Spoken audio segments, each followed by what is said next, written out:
los momentos más cruciales de su existencia, la humanidad, que empleó miles de años en consolidarse, corre el riesgo de ser destruida.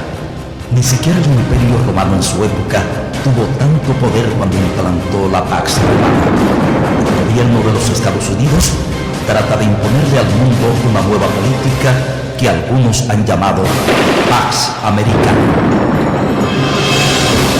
Estos son los llamados tanques pensantes, quienes, convencidos de la superioridad de Estados Unidos, tratan de asegurar por la fuerza del armamento la presencia global de la superpotencia, inspirados en la idea de que ese imperio actual le toca un papel supremo en el mundo.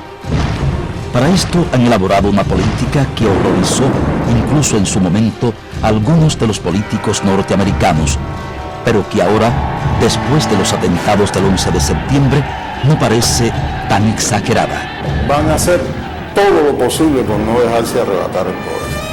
Bueno, incluyendo, yo diría, cualquier cosa. Hasta darle candela a la Casa Blanca, aunque la tengan que hacer después de madera. Luego entonces, sencillamente, este sector de política que está en el poder en este momento de Estados Unidos está dispuesto a cualquier cosa con tal de seguir en la Casa Blanca, con tal de seguir liderando el proceso. Nosotros debemos recordar que en diciembre de 1960, cuando el cambio de Eisenhower por Kennedy, Cuba puso los cañones en el malecón. Eso no es casual. Es que los asuntos de política exterior son asuntos que tienen una importancia grande en los momentos muy cercanos a la decisión electoral. Y los que toman la conducción de la política en medio de la campaña electoral, sobre todo en los momentos más cercanos ya decisorios de la campaña electoral hacia la presidencia, son lo que se llaman los asesores de campaña. Estos asesores de campaña son unos bichos raros a los cuales no les interesa para nada qué cosa puede ocurrir, sino lo que les interesa es elevar las acciones del presidente dentro de la campaña. Y por tanto se toman decisiones políticas que pueden tener consecuencias muy grandes después, pero esas consecuencias no importan. Lo que importa es elevar las acciones del presidente para lograr la presidencia. Por tanto, cualquier país, y en este caso especialmente Cuba, tan cerca de Estados Unidos, que tenga cualquier confrontación con los Estados Unidos en un momento como este, tiene que estar preparada, porque nosotros sabemos que esta administración ha expresado su intención absoluta de acabar con Cuba. La guerra contra Irak, de hecho, es un fructífero campo de batalla donde dirimir el grado de ambición internacional de Estados Unidos. Pero el enfrentamiento posterior y la ingobernabilidad que existen en el momento actual demuestran que no contó con las milicias del pueblo iraquí, las que han dificultado sus planes. Porque Estados Unidos, en su tremenda prepotencia, no tiene en cuenta un factor que a mi juicio es un elemento extremadamente importante, que es la capacidad de resistencia de los pueblos. Esa capacidad de resistencia que puede ser de manera espontánea, como hoy se lleva a cabo en Irak, pero puede ser mucho más fuerte cuando es una resistencia organizada, preparada, sustentada política, ideológicamente, como es el caso cubano.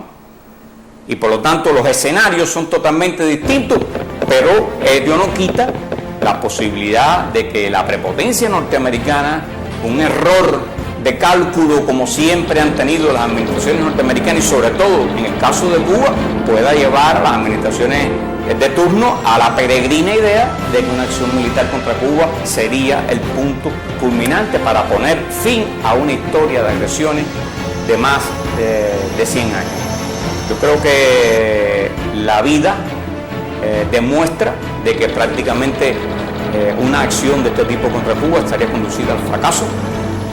Sería una acción de un altísimo costo para Cuba, cierto, pero también sería la acción de la derrota, como explicó el comandante en jefe, el comienzo de la derrota definitiva del imperialismo en Estados Unidos, una acción militar de ese tipo contra Cuba, a partir de la resistencia que el pueblo en una guerra larga, una guerra prolongada, en una guerra sangrienta, al final no tendría la victoria. Puede haber muchas cosas. Yo creo que los cubanos, lo que estamos preparados para la variante peor, que la variante peor siempre nos prepara para todas aquellas variantes que queden por debajo de esta en peligrosidad. Y la variante peor es un enfrentamiento total con Estados Unidos, que, repito, sería extremadamente costoso para Cuba, pero sobre todo costoso para Estados Unidos. Para Cuba, desde luego, también es una situación peligrosa que esta actual administración continúe. Por razones obvias, es un gobierno que no puede permitir la existencia de una revolución como la cubana a 150 kilómetros de su territorio, es decir, un país que les dice las verdades en su cara, que le cuestiona su poderío, que le cuestiona su hegemonía imperial. Y por tanto nosotros estamos parte también de ese posible y no descartable peligro de una agresión. Ahora, yo creo que en primer lugar ellos deben pensar que Cuba no es ni siquiera Irak, y en Irak no han logrado dominarlo. Y en Irak, como sabemos, existen profundas divisiones en la sociedad, es decir, que están dadas por la religiosidad de cada uno de los iraquíes, kurdos, chiitas, sunitas, cristianos, meronitas, etc. Y no es el caso cubano. Por otra parte, nosotros nos hemos preparado, es decir, estamos lo suficientemente preparados como para resistir una agresión. Ojalá no suceda nunca. Ahora, yo quiero también recordar una frase de Fidel en la segunda epístola a Bush, donde dice que una operación quirúrgica contra Cuba traería consecuencias desastrosas para el pueblo norteamericano. Y quiero recordar también que nosotros estamos muchísimo mejor organizados y que para tomar un país hay que invadirlo y que hay que poner las tropas en su territorio. Y yo creo que a partir de ahí es que el Pentágono, el gobierno de los Estados Unidos, debe pensar muy seriamente en qué hacer con Cuba. Puesto que usted ha decidido que nuestra suerte está echada, tengo el placer de despedirme como los gladiadores romanos que iban a combatir en el circo. Salve, César, los que van a morir te saludan. Solo lamento que no podría siquiera verle la cara,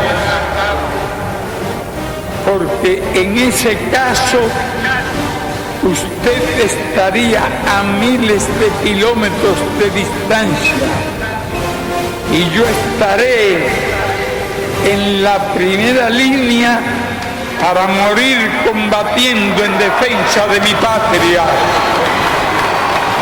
En nombre del pueblo de Cuba, Fidel Castro Ruz.